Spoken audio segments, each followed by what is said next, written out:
When a stranger's face revealed a scar impossible to ignore, she realized her father wasn't dead, but hiding. In a town where no one suspects a thing, she will begin a search that could destroy an entire empire. Welcome to the channel. Before we begin, please like and subscribe so we can continue creating stories like this one.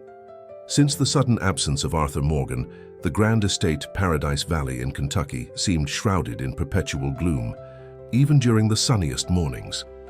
Sophia Morgan, direct heir to the family's whiskey empire, had assumed symbolic duties in the family business, but her gaze carried the weight of doubts that no one else perceived. Arthur, always brimming with health and vitality, had fallen ill overnight and disappeared from public life the following week. Doctors alleged health complications requiring absolute seclusion, but something in Sophia's heart insisted that this official version was incomplete. My father would never leave the estate of his own free will, she thought, as she walked the hallways of the colonial mansion that had witnessed 5 generations of Morgans. For 3 long years, Sophia tried to silence that intuition that screamed there was something more behind her father's sudden illness. She tried with all her might. She dedicated every moment to keeping Arthur's legacy alive, turning Morgan whiskey into the most prestigious brand in America, just as he would have wanted. However, doubts persisted, fueled by small details that didn't fit. Phone calls that ended abruptly when she asked too many questions, medical files with inconsistencies, and above all, the strange prohibition against visiting her father at the supposed specialized clinic in Switzerland where he was recovering. For his own good, Sophia. Your presence could emotionally disturb him and complicate his recovery, Victoria Sanders, her father's second wife and current interim president of the board of directors, constantly repeated. That May morning, while Sophia supervised the grain harvest in the golden fields that stretched as far as the eye could see, Matthew, the estate's oldest foreman, approached with cautious steps. "Miss Sophia, there's something you should see." His words, laden with unusual gravity, made Sophia's heart race. The man handed her a local newspaper, folded to a specific page. "I found this by chance. Look at the photograph in the article about community projects in Bourbon Springs." Sophia's gaze fixed on the image. A group of local farmers and businessmen posed in front of a new water well. Among them, a middle-aged man with a hat and simple clothing smiled discreetly. It wasn't his face that caught Sophia's attention, but an almost imperceptible detail. While shaking the mayor's hand, his shirt sleeve had risen slightly, revealing a crescent-shaped scar that crossed his left forearm. Sophia held her breath.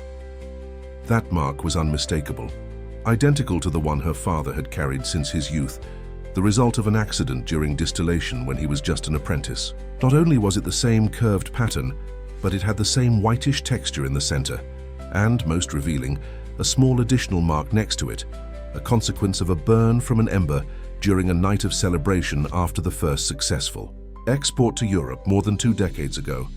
"Do you know this man, Matthew?" asked Sophia, trying to maintain her composure while her mind worked frantically.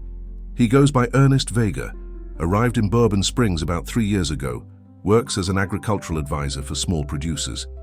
They say his methods for growing grain are revolutionary." 3 years exactly when her father had fallen ill. The coincidence was too perfect to be casual. "Where can I find him?" "He has a small office in town. Sometimes he gives talks at the Farmers Cooperative. He's well respected, although he keeps a low profile."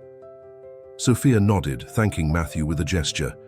That night, locked in the study that once belonged to her father, Sophia meticulously examined every detail of the enlarged photograph.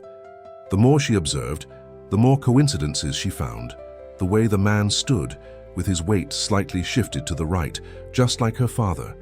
The way he held his hat with 3 fingers, a gesture so characteristic of Arthur that it had become a family joke. Everything about that man screamed Arthur Morgan, except his external appearance. Completely gray hair. Her father barely had any gray. A thick beard, Arthur was always perfectly shaved, and thick-framed glasses that partially concealed his features. A perfectly calculated transformation to go unnoticed, but insufficient to deceive the eyes of a daughter. By dawn, Sophia had made a decision. If that man was her father, she needed to confirm it personally. And if he wasn't, at least she could, rule out the theory that had begun to form in her mind, that Arthur Morgan, the most powerful man in the Kentucky whiskey industry, wasn't in any Swiss clinic, but hidden in plain sight, just a few miles from the estate he had governed for decades. What he was, Sophia didn't know, was that her sudden interest in Ernest Vega hadn't gone unnoticed. From the shadows of the adjacent office, Jason Sanders, Victoria's brother and new financial director of Morgan Whiskey, had heard every word of her conversation with Matthew. With a somber gesture, he took his phone and dialed a number he rarely used. "We have a problem," he whispered. "The daughter has found the old man. Yes, I'm sure. We must act quickly." Meanwhile, in a modest house on the outskirts of Bourbon Springs, Ernest Vega watched the stars from his small patio, his eyes, identical to Sophia Morgan's, though no one had noticed, moistened slightly as he contemplated the silhouette of Paradise Valley Estate outlined against the night horizon. He knew that the day he had feared had finally arrived. The past, no matter how well buried, always found a way to resurface. And when it did, it dragged with it all the hidden truths, all the secrets carefully guarded for years. Ernest, or perhaps we should call him by his real name, knew it was only a matter of time before his daughter appeared at his door. And then what would he tell her? How would he explain 3 years of voluntary absence? How would he justify having allowed the empire he built with his own hands to fall into the clutches of those who betrayed him? But more importantly, how would he protect Sophia from the truth? A truth so dangerous that it had forced him to give up everything he loved, including her. Dawn found him still awake, with a decision made. If fate had decided to reunite them, he would make sure that this time things would end differently. This time he would not allow what he loved most to be taken from him. This time he would fight, and this battle would begin with an encounter that would forever change the history of the Morgan family. What neither Sophia nor her father knew was that the true architects of their separation were preparing their next move, one designed to ensure that the truth would never come to light, no matter the cost. At the estate, Victoria watched Arthur's portrait with an enigmatic smile. "Enjoy your little victory while you can, dear," she murmured, caressing the signature on the will that gave her total control of Morgan Whiskey if Arthur didn't return within 5 years. "We only have 2 more years for all this to be legally mine." What Victoria ignored was that the document, her insurance of power, contained a secret clause that Arthur had included in anticipation of a possible betrayal. A clause that Sophia was about to discover and that would change the game completely. The town of Bourbon Springs was slowly awakening under the warm morning sun. Sophia, dressed simply to avoid drawing attention, drove her jeep to the center, where the farmers' cooperative was beginning its day of activity. She had memorized the newspaper photograph, studied every detail of the face of the man who might be her father. Now, as she walked among the local market stalls discreetly asking about Ernest Vega, her heart beat strongly. "Mr. Ernest? Of course I know him," replied a fruit vendor with a kind smile. "He usually has breakfast at Donna's Diner, just at the end of this street. You're sure to find him there at this hour." Sophia thanked her for the information and headed towards the indicated place. The diner was a modest but clean establishment, with barely half a dozen tables. Seated in the farthest corner, reading a newspaper while drinking coffee, was him. Ernest Vega, or perhaps Arthur Morgan. For a few seconds, Sophia remained motionless at the entrance, observing him. Despite the gray hair and thick beard, the gestures were unmistakable. The way he held the cup with 3 fingers while the pinky remained slightly elevated, an aristocratic habit that her father had never been able to abandon, despite his efforts. Gathering all her courage, Sophia approached the table. "May I sit down?" she asked, maintaining a casual tone, although her voice trembled slightly. Ernest looked up, and for an instant, so brief that anyone would have overlooked it, Sophia saw recognition shine in his eyes. It was just a flash before a mask of polite curiosity replaced it. "Of course, miss, although I warn you I'm not good company this early." His voice, it was rougher, as if he hadn't used it properly for years, but the rhythm, the cadence of the words, unmistakably the voice that had told her bedtime stories throughout her childhood. Thank you, I'm Sophia, she introduced herself, carefully studying his reaction. Sophia Morgan. This time the man managed to better maintain his composure, although Sophia noticed how his knuckles whitened around the coffee cup. A beautiful name, he responded after a moment. I'm Ernest Vega, agricultural advisor. Although I suppose you already knew that, or you wouldn't be here, right? The frankness of the question took Sophia by surprise.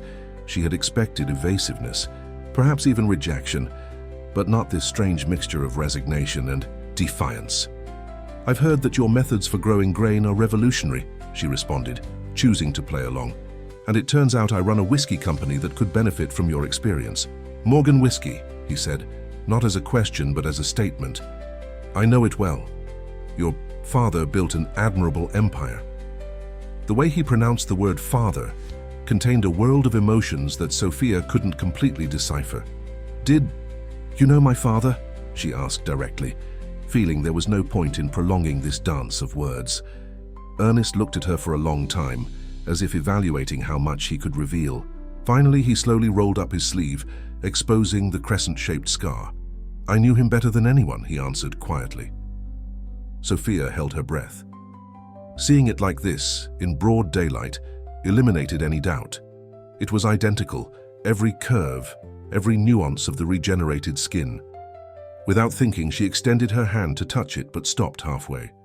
Why, was all she could ask, her voice barely a whisper. Why fake your illness? Why abandon everything? Why abandon me? Ernest's eyes, her father's eyes, visibly moistened. To protect you, my little one, he replied, using the affectionate nickname that only her father employed. There are things you don't know, things that could destroy not only our family but everything we've built for generations. At that moment, Sophia had absolute certainty. She was talking to her father. For an instant, the relief of finding him alive overcame any other feeling. But immediately afterward, an avalanche of questions, recriminations, and pain contained for 3 years threatened to overflow. Victoria is involved, isn't she?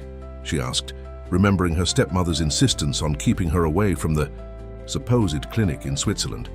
Arthur, because it no longer made sense to think of him as Ernest, tensed his jaw. Victoria, her brother Jason, and at least 3 board members. I discovered they were diverting company funds for personal investments, using estate lands as collateral for loans that never reached the official accounts. Indignation lit up Sophia's face. We could have reported them. We have the best lawyers in America. We could... You don't understand, daughter, he interrupted her gently. It's not just about money. I discovered something else, something Victoria would do anything to keep hidden, something related to her past, to her true identity. And when I confronted her, his voice broke slightly. When I confronted her, she showed me what she was willing to do to silence me. She gave me a choice, my life as I knew it or your safety. The words hit Sophia like a punch. Are you telling me she threatened you? That she's been threatening you for 3 years? Not directly at you, explained Arthur, but at what you love most, the estate, the Morgan legacy. Victoria has documents. It doesn't matter now if they're legitimate or forged. That could call into question the original ownership of the lands. Documents that suggest the first Morgans acquired Paradise Valley fraudulently. That's absurd, protested Sophia. Our family has been here for 5 generations. There are official records. That can be questioned with the right documentation, her father completed bitterly. Victoria is very intelligent, Sophia. She wouldn't have risked it without making sure she had all the pieces in place. She showed me enough evidence to convince me she could destroy us legally. And when I refused to yield... Arthur took a sip of coffee, as if seeking strength to continue. There was an accident at the distillery, one that almost cost Lucy, your assistant, her life. An accident that everyone assumed was an oversight, but that occurred exactly 1 day after my confrontation with Victoria. Sophia perfectly remembered that incident. Lucy had been hospitalized for several weeks with severe burns. It was a warning, continued Arthur. The message was clear. If I insisted, the accidents would continue and the next victims could be people closer to me. People like you. A chill ran down Sophia's back. Now everything fit: her father's sudden illness, the inexplicable prohibition against visiting him, Victoria's insistence on keeping her busy with international projects. That took her away from the estate for months. "But why didn't you tell me? We could have faced this together," she claimed, feeling that 3 years of her life had been built on lies. "Because I know you, my little one," he smiled sadly. "You would have fought. You would have confronted Victoria directly. And that's exactly what she expected. I needed time to gather evidence to unmask Victoria without putting you in danger, and I almost succeeded." His words were abruptly interrupted when the diner's door opened. Instinctively, both turned their gaze towards the entrance, where Ray Suarez, head of security at Morgan Whiskey and Victoria's trusted man, scrutinized the place with a severe expression. Arthur visibly tensed. "You shouldn't have come alone," he murmured, standing up naturally. "Smile, Sophia, and follow my lead. This man is one of them." With a transformation that Sophia found both fascinating and disturbing, her father became Ernest Vega again. His posture changed, his shoulders hunched slightly. Even his voice acquired a humbler tone when he greeted the newcomer. "Good morning, Mr. Suarez. I was just explaining to Miss Morgan my methods for improving grain yield in clay soils." Ray narrowed his eyes, studying the scene with evident suspicion. "Mrs. Victoria sent me to find you, Miss Sophia. An emergency has arisen at the distillery that requires your immediate attention." The lie was obvious. Sophia had personally verified the operation of the distillery before leaving that morning. "Of course," she responded with a forced smile. "Mr. Vega was giving me very interesting information.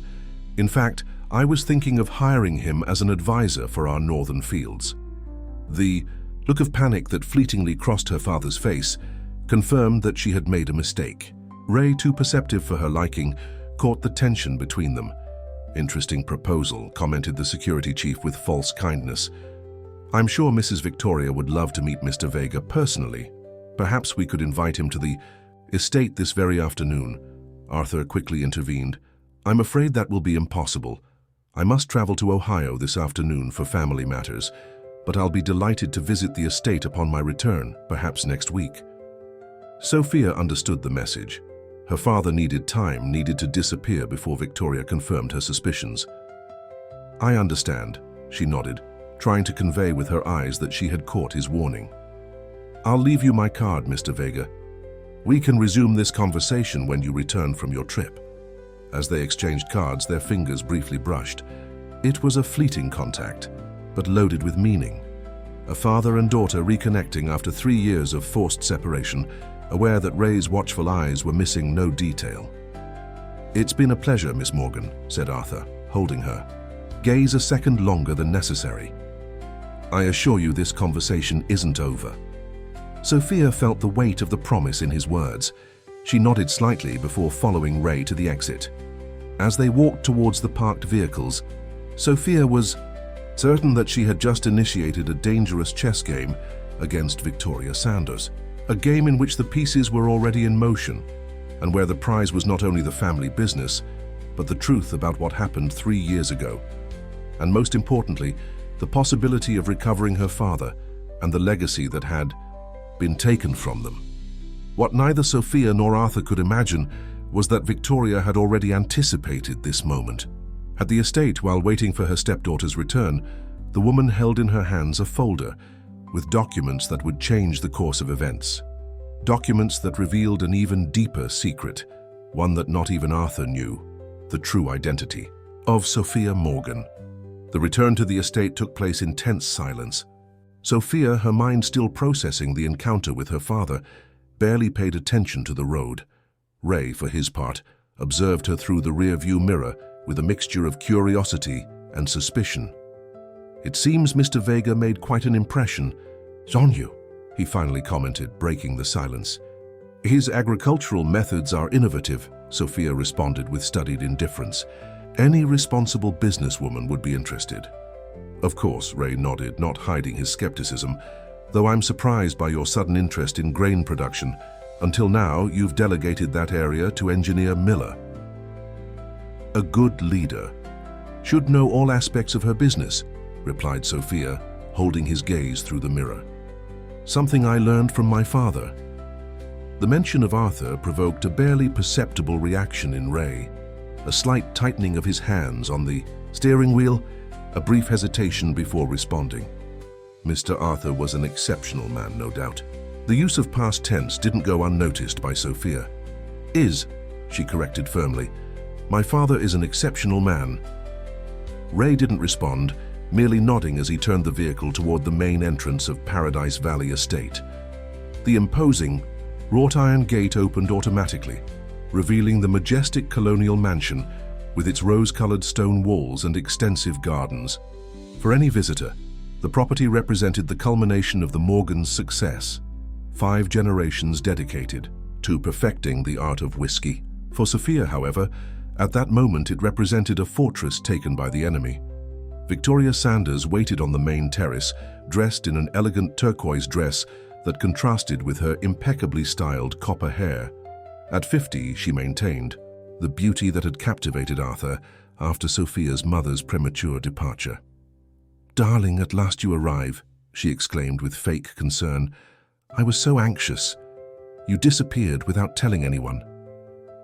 Sophia descended from the vehicle, mentally preparing for the confrontation. Now knowing the truth, she clearly saw what she had previously overlooked. Victoria's calculated kindness, her constant surveillance disguised as maternal interest, the subtle way she had assumed control of every aspect of the family business. "I'm an adult, Victoria," she responded calmly. "I don't need permission to leave the estate." Her stepmother's smile tensed slightly. "Of course not, dear, but with so many pending responsibilities. The Japanese ambassador will arrive tomorrow for the signing of the distribution agreement, and we still need to review the terms." "The agreement I personally negotiated for 6 months," Sophia pointed out. "I know each clause by heart." Victoria made a conciliatory gesture. "No one questions your ability, Sophia. I just worry about you. After all, I promised your father I would take care of you as if you were my own daughter." The hypocrisy of those words made Sophia feel nauseous. She had to restrain the impulse to confront Victoria right there, to throw in her face that she knew the truth about her father. But Arthur's warning resonated in her mind. Victoria was dangerous, and a hasty move could have devastating consequences. "I appreciate your concern," she finally responded, forcing a smile. "If you'll excuse me, I need to freshen up before the meeting with the legal team." Without waiting for a response, Sophia headed toward the house. She felt Victoria's gaze fixed on her back, calculating, evaluating every gesture in search of indications that would confirm her suspicions. Once in the safety of her room, Sophia extracted the card her father had given her at the diner. At first glance, it seemed like an ordinary business card. Ernest Vega, agricultural advisor, along with a phone number and an address in Bourbon Springs. However, upon examining it more closely, she noticed something unusual. On the reverse, almost imperceptible, was a series of numbers written in ultraviolet ink, visible only when observed at a certain angle. She immediately recognized the code system she used with her father when she was a child, a game between them that had become their private form of communication. Deciphering the message took her just a few minutes. "Old Warehouse Midnight, bring your mother's diary, trust only Ellen." Ellen Foster. The name triggered a flood of memories. Sophia's former governess, who had been like a second mother after the death of Margaret Morgan. Ellen had abruptly retired shortly after Victoria's arrival at the estate in circumstances that, now that Sophia thought about it, had been quite mysterious. Victoria said Ellen requested early retirement, she murmured to herself. Another lie. Her mother's diary was easier to locate. Sophia went to her closet and extracted a small carved wooden box from the bottom of a drawer. Inside, wrapped in silk, rested the brown leather diary that Margaret Morgan had maintained throughout her life. Sophia had preserved it as a treasure, though curiously she had never felt the need to read it, respecting her mother's privacy even after her departure. Now, however, something told her that diary contained important keys to understanding the present. Carefully, she opened the diary and began to leaf through it. The first pages collected everyday thoughts, reflections on life at the estate, love, for her husband and her little daughter. Nothing that seemed especially relevant to the current situation. However, as she progressed toward the final entries, the tone changed. Margaret had begun to record concerns, suspicions about people close to the family, and one name appeared frequently: Veronica Slater. Sophia frowned, puzzled. She didn't know any Veronica Slater related to the family. The last entry, dated just 3 days before the sudden illness that took her mother, was particularly disturbing. Today, I confirmed my suspicions about Veronica. I found documents that prove her true identity and her intentions. I must speak with Arthur immediately. The danger is greater than we imagined. Sophia had never questioned the official version of her mother's departure, a sudden cardiac complication, unexpected for a woman her age. Doctors had spoken of an undiagnosed congenital condition. Arthur had been devastated and for years had refused to consider remarriage until Victoria's appearance. Victoria Sanders. A chill ran down Sophia's back as a terrible idea began to form in her mind. Quickly, she searched among her mother's personal belongings until she found an old photo album. There, in images discolored by time, appeared Margaret's parents alongside, another family, the Slaters, and among the children posing for the camera. A small redhead with intense eyes looked directly at the lens with a defiant expression, the same look Victoria Sanders directed at her every day. "It can't be," murmured Sophia, feeling the floor move beneath her feet. Victoria is Veronica Slater. The sound of approaching footsteps alerted her. Quickly, she put the diary in her purse and hid the album. The door opened without warning, revealing Jason Sanders, Victoria's brother and current financial director of Morgan Whiskey. "The meeting with the lawyers is about to begin," he announced with his usual authoritarian tone. "Victoria insists on your presence." "I'll be there in 5 minutes," responded Sophia, struggling to maintain her composure. Jason observed her with suspicion. "You seem upset. Is something wrong?" "Just tiredness," she lied. "It's been an intense morning." "I imagine your encounter with that agricultural advisor was exhausting," he commented with fake casualness. "Ray mentioned you seemed very interested in his methods." Sophia understood she was being tested. The information about her meeting with Ernest Vega had already reached Victoria and her brother's ears. "I'm always interested in people who can add value to the company," she responded with studied indifference, "though I doubt it's the right time to incorporate new advisors." "Wise decision," Jason nodded, visibly satisfied with her response. "We'll wait for you downstairs." Once alone, Sophia tried to order her thoughts. The puzzle pieces were beginning to fit, but many were still missing to complete the picture. If Victoria was actually Veronica Slater, what relationship did the Slaters have with the Morgans? What had her mother discovered that represented such danger? And most importantly, had it really been a cardiac condition that ended Margaret Morgan's life? The meeting with the lawyers proceeded in a haze for Sophia. While she nodded and made occasional comments about the agreement with the Japanese distributors, her mind worked frantically, anticipating the next steps. She needed to meet with Ellen Foster before her appointment with her father. If anyone could shed light on the past, it was her. At the end of the meeting, Victoria held her back for a moment. "I've noticed you're distracted, dear," she commented, with a concern that Sophia now recognized as totally false. "Is there something you'd like to share with me?" The question came loaded with double intentions. Victoria wasn't seeking to help. She was seeking to confirm her suspicions. "I'm just thinking about the preparations for the distillery anniversary celebration," improvised Sophia. "It will be the first major event since my father's absence, and I want it to be special." The Kinzer mention of the anniversary, which would be celebrated in less than 2 weeks, seemed to genuinely surprise Victoria. "You plan to go ahead with that celebration? I thought we had agreed to postpone it until your father's return." "It's been 3 years, Victoria," responded Sophia firmly. "The company must move forward. I'm sure my father would approve of the decision." Something dark crossed her stepmother's gaze, so quickly that Sophia might have imagined it. "Of course, dear, if that's what you want, You have my complete support." The falsehood in her words was almost palpable. As the day progressed, Sophia maintained appearances, attending to her usual responsibilities while carefully planning her moves. In the mid-afternoon, she announced she would visit a friend in Louisville and wouldn't return until the next day. The excuse would provide her the necessary time for her clandestine meetings. Victoria didn't offer resistance, although Sophia noticed that immediately after her announcement, she saw her whisper instructions to Ray. Without a doubt, she would be watched. Driving toward Louisville, Sophia put into practice the evasion techniques her father had taught her years ago, another of those skills that at the time seemed like simple games and now took on crucial significance. After confirming she had managed to lose her follower, she changed course toward a modest neighborhood on the outskirts of Clayton, where, according to her investigations, Ellen Foster had resided since her retirement. The house was small but cozy, with a meticulously maintained garden.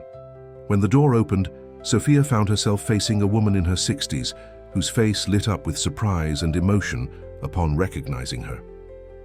"Sophia, my child," exclaimed Ellen, embracing her in a hug that conveyed years of contained affection. "I knew this day would come." "Ellen," responded Sophia, holding back tears, "I need your help. It's about my father's and about Victoria." The woman's expression turned grave. "Come in, little one. There are many things you need to know." As they entered the house, Sophia had the certainty that the revelations she was about to hear would forever change her understanding of the past and would irrevocably mark her future. But what she couldn't imagine was that, at that precise moment, Victoria Sanders was signing an order that would set in motion a long-prepared plan. A plan that not only intended to consolidate her control over Morgan Whiskey, but also definitively eliminate any threat to the secrets she had kept hidden for more than 2 decades. "It's time," murmured Victoria, handing a sealed envelope to Jason. "Make sure it's carried out to the letter. We can't afford more mistakes." Jason nodded somberly as he put the envelope in his jacket. What if she discovers the truth about her origin? Victoria smiled with cold determination. "By then, it will be too late. Not even Arthur will be able to protect her when he knows who Sophia Morgan really is." Ellen Foster's modest living room was infused with aromas of cinnamon and freshly made coffee. The walls, covered with family photographs and mementos of a life dedicated to education, created an atmosphere of warmth that dramatically contrasted with the coldness of the revelations that were about to take place. Ellen placed 2 porcelain cups on the center table before sitting across from Sophia. Her hands, wrinkled by the years but firm, held a small carved wooden box similar to the one that kept Margaret's diary. "I've waited for this moment for so long," confessed the older woman, with a voice broken by emotion. "So many times I wanted to seek you out, tell you everything, but the promise I made to your mother kept me bound." "What promise?" asked Sophia, unable to contain her impatience. Ellen breathed deeply before responding. "I promised to protect you by keeping certain secrets until it was safe to reveal them, and I promised to give you this when the right moment came." She opened the box delicately, extracting a yellowed sealed envelope with the Morgan emblem, a stylized grain stalk over a mountainous horizon. "Your mother entrusted this to me a week before her departure. She made me swear I would keep it until you came looking for me, because that would mean you had begun to discover the truth for yourself." With trembling hands, Sophia took the envelope. The wax seal remained intact, confirming that no one had read its contents in all these years. "Before you open it," continued Ellen, "you must understand the context. The history between the Morgans and the Slaters didn't begin with Victoria, or I should say, Veronica." "Then it's true," murmured Sophia. "Victoria is really Veronica Slater." Ellen nodded gravely. The Morgan and Slater families were partners in the beginning of the distillery, almost a century ago. Your great-grandfather, Manuel Morgan, and Gus Slater joined forces to create what they then called Two Families Distillery. For decades, the company prospered under shared leadership. But in all the official records, in the history my father told me, only the Morgans appear, interrupted Sophia, confused.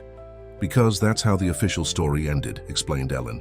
During the economic crisis of the 70s, the distillery faced serious financial problems.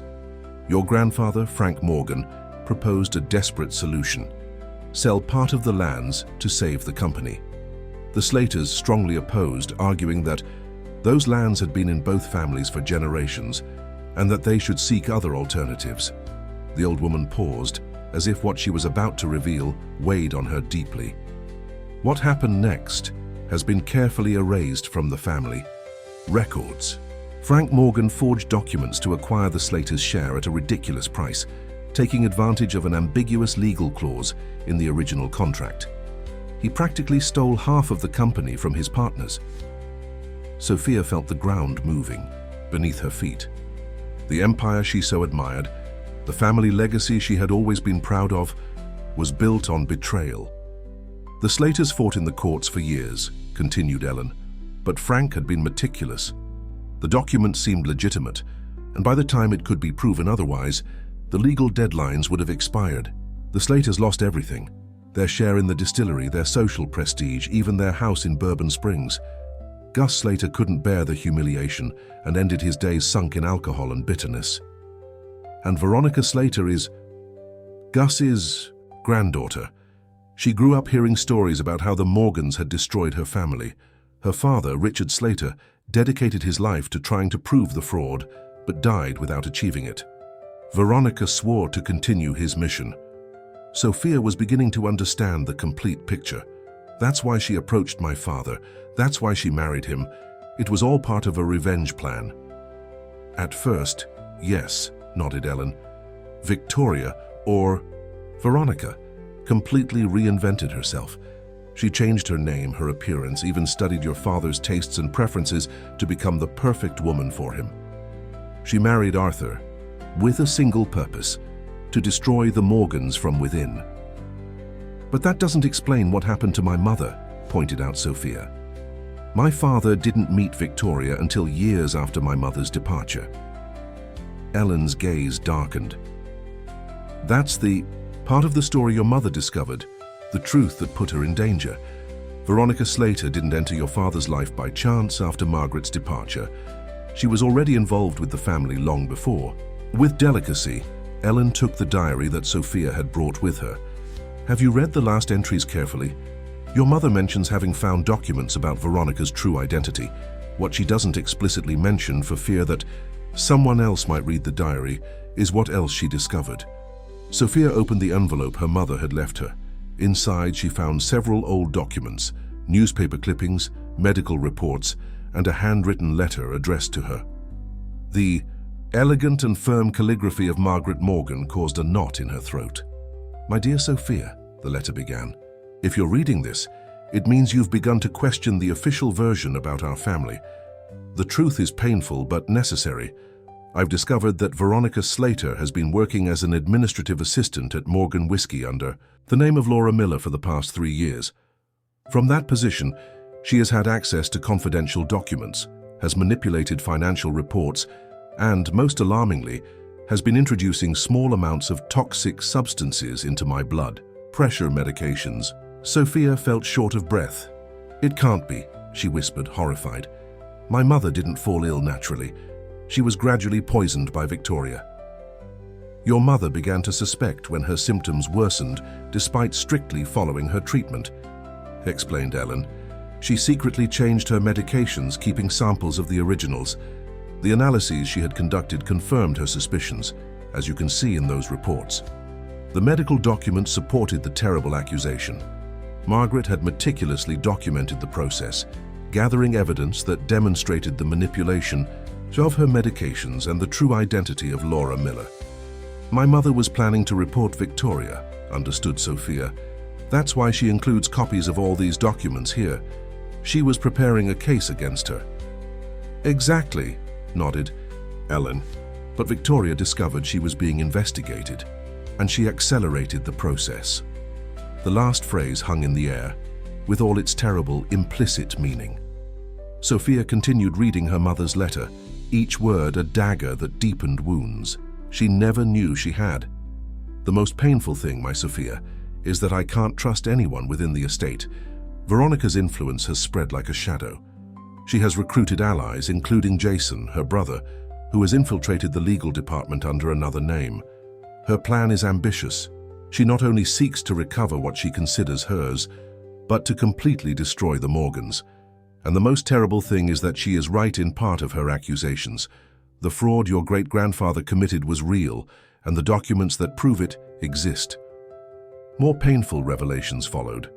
Margaret had discovered that Frank Morgan had not only cheated the Slaters, but had orchestrated a defamation campaign that destroyed Gus's reputation, falsely accusing him of stealing company funds. The letter concluded with a heartbreaking plea: "Forgive me for not being able to protect you from this truth, my daughter. If you're reading this, I'm probably no longer here to guide you. I trust Ellen has given you this legacy when you were ready. I don't ask you to avenge my memory, but to restore justice. The Slaters deserve recognition for their contribution to what is now Morgan Whiskey. Your father is unaware of this story. Frank made sure he never knew the truth about how the family business was consolidated. When you know all this, you'll have to make difficult decisions. Always remember that the true legacy is not in a name or a company, but in the integrity with which we face our mistakes. I love you eternally, Margaret." The silence that followed the reading felt dense, almost tangible. Sophia remained motionless, overwhelmed by revelations that completely rewrote her understanding of the family past. "My father," she finally murmured. "Does he know all this? Does he know Victoria is really Veronica Slater? That she was responsible for my mother's illness?" Ellen shook her head. "Arthur discovered part of the truth, but not all. He discovered Victoria and her brother's financial manipulations, and when he confronted her, she used the documents that proved Frank Morgan's original fraud to threaten him. She gave him an ultimatum: disappear voluntarily or face a scandal. That would destroy not only the family's reputation, but potentially the entire company. But he doesn't know. Victoria was responsible for what happened to my mother," concluded Sophia, feeling a growing determination. "Nor does he know that the Slaters' claims about the company have historical foundation." "Exactly," confirmed Ellen. "And there's something else you should know, something that not even your mother fully discovered. The old woman extracted a final document from the box, a medical certificate with the seal of the Louisville Regional Hospital, dated 26 years ago. Veronica Slater's revenge began much earlier than you imagine. She not only planned to destroy the Morgan legacy, she planned to claim it as her own through you." Sophia took the document with trembling hands. As she read its contents, the color left her face. "No," she whispered, shaking her head. "This cannot be true." "I'm afraid it is," responded Ellen softly. "The baby that Margaret and Arthur Morgan received at the hospital was not their biological daughter. There was an exchange, carefully planned, by Veronica, who then worked as a nurse at that hospital under another identity. Are you saying that I'm not—" The question hung in the air, too painful to be completed. "You are Sophia Morgan in everything that matters," affirmed Ellen, firmly. "You were raised with love by Margaret and Arthur, but biologically, according to this document, you are the daughter of Veronica Slater and a man whose identity she never revealed." The revelation hit Sophia like an avalanche. Her world, already wobbling from the previous revelations, finally crumbled with this last truth. She was the daughter of the woman who had murdered who she believed was her mother, who had expelled her father from his own company, who had manipulated every aspect of her life for years. Victoria knows, she suddenly understood. That's why she's always been so controlling with me. She wasn't protecting the Morgan legacy from me, she was protecting me for her own purposes. Veronica Slater sees you as the culmination of her revenge, confirmed Ellen. The Morgan heiress, who is actually a Slater. Her plan was always to reveal the truth to you when you had total control of the company, thus completing the circle. The Slaters recovering what was taken from them, through you. Sophia abruptly stood up, needing to move to process the whirlwind of emotions that invaded her. My meeting with my father, with Arthur, has accelerated her plans, she reasoned aloud. Victoria must be desperate, fearing he'll reveal what he knows to me. Which puts you in grave danger, warned Ellen. If Veronica feels she's losing control of the situation, she'll become more dangerous than ever. Sophia checked her watch. There were few hours left until her meeting with Arthur at the old warehouse. I need to talk to him, she declared with determination. He needs to know the whole truth, especially about my mother. Ellen nodded, understanding the urgency. Be careful. Veronica has eyes everywhere. And remember, whatever happens tonight, you are the one who decides who you really are. Neither Morgan nor Slater defines your essence. Sophia hugged the old woman tightly, silently thanking her for her courage in keeping these secrets for so many years. I'll return tomorrow, she promised. There are important decisions to make and I'll need your advice. As Sophia headed towards her vehicle, she didn't notice the figure observing from a car parked half a block away. Ray Suarez took his phone and dialed a familiar number. I found her, ma'am. She was with the old governess. Now she's heading south. On the other end of the line, Victoria Sanders smiled with cold satisfaction. Follow her, but keep your distance, and make sure our men are in position at the warehouse. Tonight, everything will end. Meanwhile, in a modest house on the outskirts of Bourbon Springs, Arthur Morgan, still under his Ernest Vega identity, prepared crucial documents for his meeting with Sophia. Among them, a folder contained the evidence he had gathered over 3 years about Victoria and Jason's financial manipulations. What he didn't know was that he would also carry with him the final piece of the puzzle, an old locket that had belonged to Margaret, which contained a photograph that would confirm the most painful of truths. In a few hours, father and daughter would meet to reconstruct a truth fragmented for decades, but Victoria Sanders was determined that this meeting would never reach its conclusion. Night had fallen over Kentucky when Sophia parked her vehicle 3 blocks from Morgan Whiskey's old warehouse. The abandoned structure, silent witness to the distillery's early years, stood solitary in an unused industrial area. The stars shone intensely in the clear sky, but Sophia barely noticed them, focused on ensuring no one had followed her. She had taken every possible precaution, changed vehicles twice, used secondary roads, and finally completed the last stretch on foot, moving among the shadows as her father had taught her years ago, in what then seemed like simple spy games. Now she understood that Arthur had been preparing her, perhaps sensing that someday she would need these skills. The warehouse appeared silent and apparently abandoned, but a faint yellowish light filtered through one of the back windows. Sophia circled the building, alert to any sign of danger. She found a side door slightly ajar, exactly as her father's instructions indicated. After making sure again that no one was watching her, she slipped inside. The space was large and filled with shadows cast by old fermentation tanks and obsolete machinery. The aroma of fermented grain still permeated the air despite the place, having been out of operation for years.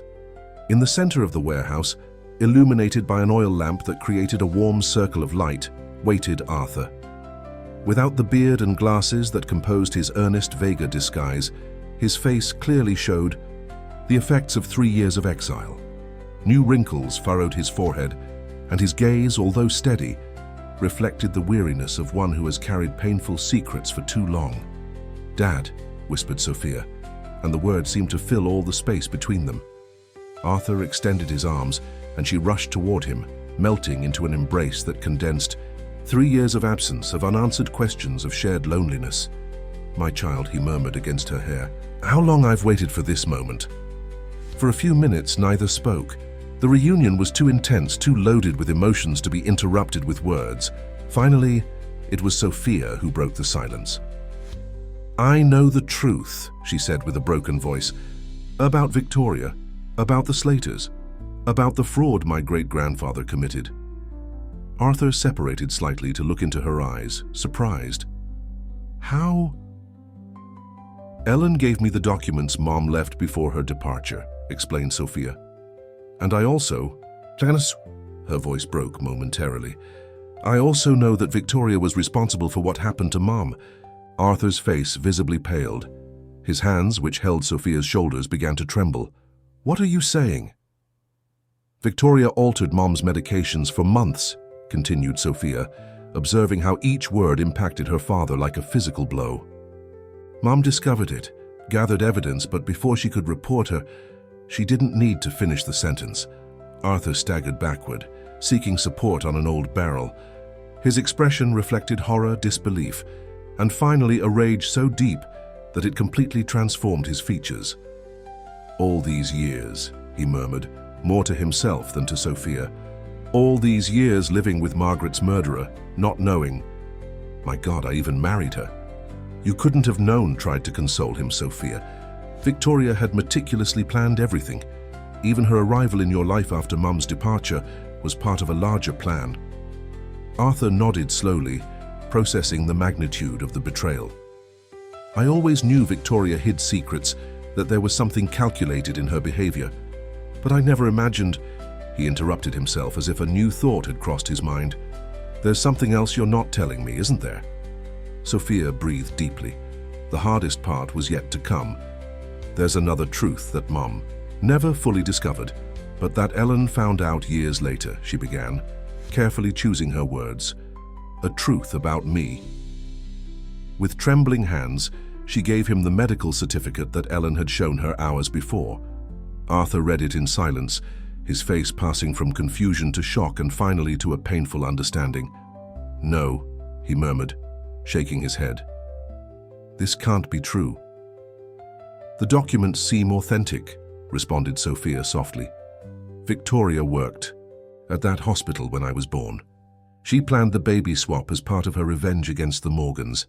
Arthur dropped the document, his gaze lost in distant memories. Now I understand why, he began, but stopped abruptly. With deliberate movements, he extracted a small silver locket from his pocket. This belonged to your mother. She always carried it with her but left it at home the day she went to the hospital for the last time. He opened the locket, revealing a tiny photograph of a newborn baby. This is you, the day you were born, explained Arthur. Margaret insisted on taking this photograph before the nurses took you for routine examinations. She always said there was something in your eyes that was unmistakably Morgan. Sophia took the locket with trembling hands. The image was blurry but clearly visible. The baby in the photograph had a small crescent-shaped birthmark next to her, right ear. The same birthmark Sophia had seen all her life when looking in the mirror. But this would mean that you are our biological daughter, completed Arthur, which means the medical certificate you have is a forgery created by Victoria. Sophia felt the room spinning around her. So the baby swap never happened. Or it happened differently than that document suggests, reasoned Arthur. Victoria might have planned the swap, but something went wrong. Or perhaps the forged document is part of a more recent plan. A metallic noise interrupted their conversation. Instantly, Arthur extinguished the oil lamp, plunging the warehouse into darkness. We're not alone, he whispered, guiding Sophia toward a corner protected by large fermentation tanks. They had barely hidden when the warehouse's main door opened with a crash. Several flashlight beams began to sweep the space, accompanied by the unmistakable sound of several pairs of heavy boots. We know you're here, Ray Suarez's voice resonated.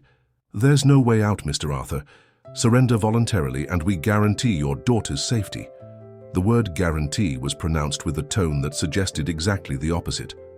Arthur and Sophia exchanged glances in the darkness. Without needing words, they understood they faced mortal danger. We need to separate, he whispered. I know this place better than they do. There's a maintenance tunnel that connects to the old grain fields. It's hidden behind the main fermentation tank. I'm not going to leave you, protested Sophia. I'm right where Victoria wants me to be, responded Arthur with bitter determination. But you can escape. You can finish what your mother started. From his jacket, he extracted a USB drive and gave it to her. Here's everything. Manipulated financial records, original documents of the partnership between Morgans and Slaters, evidence of the false identities Victoria and Jason have used over the years. It's enough to expose them legally.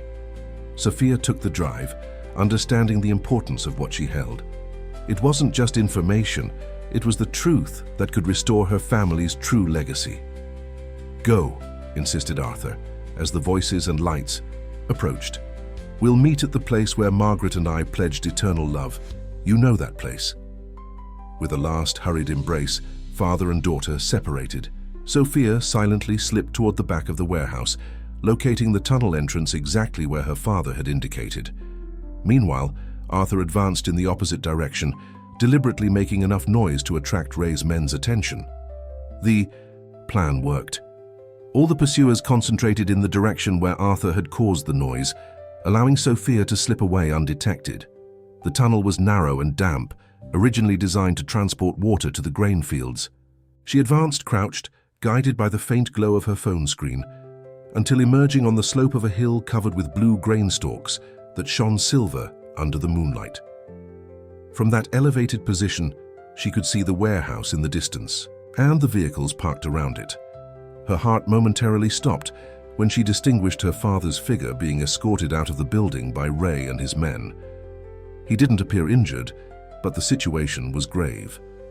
Without wasting time, she activated her phone and dialed the number of the only person she could trust at that moment. "Ellen," she said as soon as the woman answered, "they have my father. I need your help." The following hours passed in a whirlwind of activity. With Ellen's guidance, Sophia met with former trusted employees of her father, people who had been systematically removed by Victoria over the last years. Among them was Matthew, the foreman who had shown her Ernest Vega's photograph, and Lorenzo Diaz, former head of security at the estate before being replaced by Ray. "Mr. Arthur warned us this day might come," explained Lorenzo as the improvised group gathered at his modest home on the outskirts of Louisville. "He asked us to be ready to act when you needed us, Miss Sophia." "And that moment has come," she responded with determination. "But we need to act intelligently. Victoria believes she has all the cards, but we have something she doesn't know about." She connected the USB drive to Lorenzo's computer, revealing its contents. The documents confirmed everything her father had told her, but there was more. Emails exchanged between Victoria and Jason explicitly mentioning their plan to take total control of Morgan Whiskey, including details on how they had manipulated the board of directors and strategically removed Arthur's allies. "This is enough to press charges," commented Lorenzo, examining the files. "But Victoria has too much influence. She could delay the legal process for years." "We don't have years," responded Sophia, remembering her captive father. "We need to act now, and I know exactly how." Her plan was bold, almost reckless, but also brilliant in its simplicity. Victoria had built her revenge on lies and manipulations for decades. The only way to defeat her was with the truth, exposed in such a public and forceful manner that it would be impossible to ignore or silence. The celebration of the distillery's anniversary, scheduled for the following evening, provided the perfect setting. "Victoria believes she's about to complete her revenge," explained Sophia to the group. "She won't expect us to counterattack so soon. That will be our advantage." For the rest of the night and the following morning, the team worked tirelessly, preparing every detail of the plan. Ellen contacted trusted journalists. Lorenzo mobilized former security, team members who remained loyal to Arthur. Matthew organized the field workers, many of whom had served the Morgan family for generations. Meanwhile, Sophia returned to the estate as if nothing had happened, confronting Victoria with a serenity that disconcerted the woman. "I was worried. About you," commented Victoria with false sweetness during breakfast. "You weren't answering my calls." "I needed time to think," responded Sophia with an enigmatic smile. "About the anniversary, about the future of the company, about us." The last word hung between them, loaded with meanings that only they understood. Victoria studied Sophia's face, looking for indications of what she really knew. "I'm glad you're taking your responsibilities seriously," she finally responded. "After all, soon you'll be the only Morgan at the head of the company." The veiled threat didn't go unnoticed by Sophia. "Appropriate, don't you think?" she commented, holding Victoria's gaze, "considering that the anniversary marks a new chapter in the distillery's history." For an instant, something resembling fear crossed Victoria's eyes, but she quickly recovered her mask of calculated calm. "Of course, dear, a new chapter will." Right together. As the day progressed, preparations for the celebration reached their climax. The estate had been transformed. Warm lights illuminated the gardens, elegantly arranged tables awaited the industry's most influential guests, and the aroma of freshly cut grain mixed with that of traditional dishes being prepared in the kitchens. Sophia supervised every detail with apparent enthusiasm, hiding the tension growing inside her. In the mid-afternoon, she received a cryptic message from Lorenzo. "Package secured, delivery at 9. Arthur was safe. The former head of security and his men had located and freed her father, who was being held at a remote property belonging to Jason. The operation had been carried out without mishap, taking advantage of the fact that Victoria's attention was focused on the anniversary preparations. At 7 in the evening, the first guests began to arrive. Businessmen, politicians, celebrities, and journalists toured the illuminated gardens, admiring the ancestral beauty of Paradise Valley Estate. Victoria shone as hostess, moving among the guests with the calculated grace of one who knows she's about to achieve a long-awaited triumph. At 8:30, Sophia went up to the stage installed in front of the main house. The murmur of conversations gradually faded as all eyes turned to the young heiress. "Distinguished guests," she began, her voice clear and firm, amplified by the microphones. "I thank you for your presence on this special night for Morgan Whiskey. Today we not only celebrate another anniversary, we celebrate a legacy built across generations." Victoria, located in the front row, nodded with satisfaction, ignoring the storm that was about to break loose. "A legacy," continued Sophia, her voice acquiring a new intensity, "that has been built on hard work, tradition, and also on secrets, hidden for too long." A murmur of confusion ran through the audience. Victoria visibly tensed, her eyes fixed on Sophia with a mixture of surprise and growing alarm. "Tonight," continued Sophia, "I want to share with you the true story of Morgan Whiskey, a story that includes families whose names have been erased from our official records, painful decisions that have marked our path, and sacrifices that have allowed us to be here tonight." With a gesture, Sophia indicated to the technicians to activate the prepared projection. On the large screens arranged on both sides of the stage appeared historical documents, the original agreement between Frank Morgan and Gus Slater, photographs of both families working together in the beginnings of the distillery, and finally, evidence of the fraud that had stripped the Slaters of their participation. Victoria tried to approach the stage, but Lorenzo and his men, strategically located, subtly blocked her advance. The murmurs among the audience intensified as Sophia continued her account, exposing decades of injustices and lies with the precision of one who has meticulously studied every detail. "For years," she explained, "I believed our family had built this empire alone. Today I publicly recognize the fundamental contribution of the Slater family and the harm we caused them." The confession provoked gasps among those present. Victoria, understanding that her carefully constructed facade was crumbling, frantically searched for Jason among the crowd, but Victoria's brother was nowhere to be found. While Sophia spoke, he was being discreetly detained by federal agents who had received evidence of his illicit financial activities hours earlier. "However," continued Sophia, her voice acquiring a darker tone, "what began as a historical injustice evolved into something much darker. A revenge calculated over decades that included manipulation, fraud, and—" She made a significant pause, her eyes fixed on Victoria. "Unforgivable acts against innocent members of our family." At that moment, the estate's main doors opened wide. Arthur Morgan, wearing the formal suit that had characterized him during his years as the company's patriarch, advanced with firm steps among the astonished attendees. The silence that fell over the crowd was almost supernatural. For many of those present, it was like seeing a ghost. "My father," announced Sophia with contained emotion, "has not been in any Swiss clinic. He has been in hiding, protecting our family and gathering evidence about those who tried to destroy us from within." Victoria, understanding that her plan had completely collapsed, tried to escape discreetly. But Lorenzo's men had already sealed all the exits. Victoria Sanders, continued Sophia, or should I say Veronica Slater, architect of a revenge that transcended the justifiable to become something monstrous. The screens now showed the most damning evidence. Emails, photographs of Victoria in her various identities over the years, documents proving her participation in the company's financial manipulation, and finally the medical reports Margaret had kept, demonstrating the deliberate alteration of her medications. A collective gasp ran through the audience. Victoria, cornered, abandoned all pretense of innocence. "It was our right," she shouted, her face disfigured by decades of hatred finally released. "The Morgans took everything from us. I only recovered what belonged to us." Arthur, who had reached Sophia on the stage, took the microphone.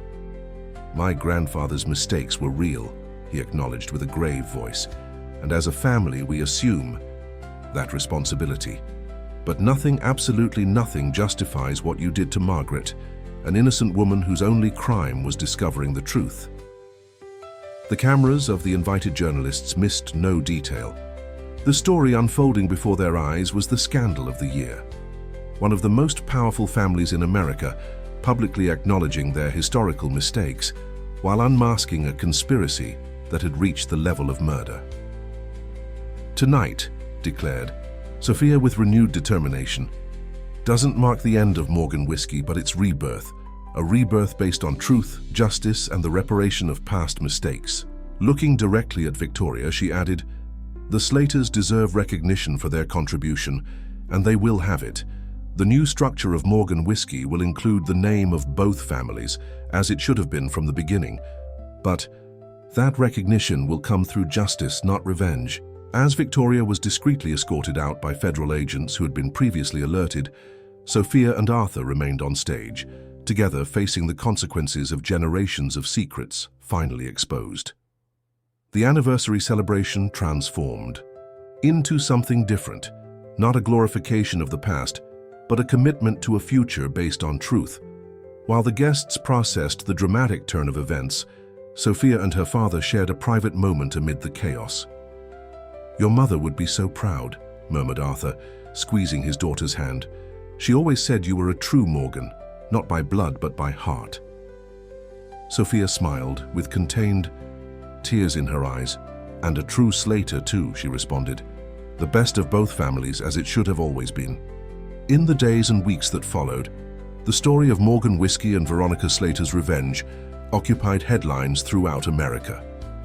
The official investigation confirmed everything Sophia had revealed that night, adding new details about the extensive conspiracy. Victoria and Jason would face serious charges, while Sophia and Arthur initiated the process of restructuring the company. And as she had promised, Sophia established a new board of directors that included legitimate representatives of the Slater family, officially recognizing their historical contribution. The distillery was renamed Morgan Slater, honoring the original vision of its founders.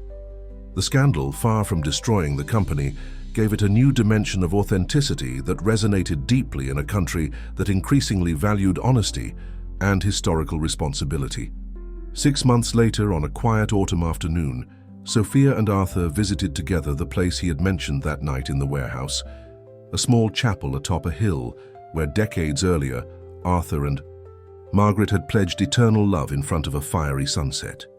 There, next to Margaret's grave, Sophia placed her mother's diary along with the locket containing her baby photograph. "Now she rests in peace," murmured Arthur, his arm around his daughter's shoulders, "and we continue her legacy." "The true legacy," nodded Sophia, contemplating the grain fields stretching to the horizon. "Not that of a name or a company, but of the integrity with which we face our mistakes." As the sun set over Kentucky, father and daughter remained in silence, united not only by the blood they shared, but by something much more powerful, the truth they had discovered together and the future they were determined to build on its foundations. A truth that had remained buried for too long, but had finally found its way to the light, transforming a legacy of revenge into one of reconciliation and justice. Dear listeners, we hope that Sophia and Arthur's story has moved you. This narrative, about the search for truth, redemption, and the true meaning of family legacy, reminds us that our roots are not defined only by blood, but by the values we choose to honor. To continue this emotional journey, we've prepared a special playlist with equally captivating stories that explore complex family ties and secrets that often remain hidden for generations. Find it here by clicking to your left. If you liked this story, don't forget to subscribe to our channel and like the video. Every day we bring unique narratives that explore the complexity of life, love, and human relationships. We'd also love to know your opinion about the end of this story. Do you think Sophia made the right decision by publicly exposing the truth about her family? Don't miss our upcoming content.